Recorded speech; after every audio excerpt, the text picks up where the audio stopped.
आम्ही युतीसाठी सकारात्मक होतो, मात्र काही लोकांना आमच्यासोबत युती करायची नव्हती, पण काहींना आमच्यासोबत युती करायची आहे, ती होणार आहे, असं वक्तव्य करत निलेश राणे यांनी ठाकरे सेनेचे जिल्हाप्रमुख संदेश पारकर यांच्या निमंत्रणाला प्रतिसाद दिला.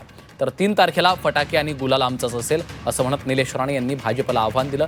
निलेश राणे यांच्या उपस्थितीमध्ये मालवण नगरपंचायतीसाठी शक्ती प्रदर्शन करत उमेदवारी अर्ज भरण्यात आलाय, त्यावेळी ते बोलत होते.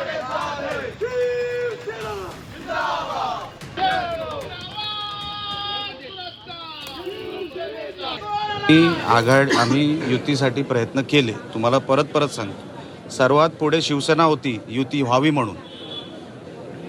आमच्याबरोबर काही लोकांना युती करायची नव्हती, नाही झाली. काही लोकांना करायची आहे, होणार. कशाला बघू, आमची ताकद मोठी आहे.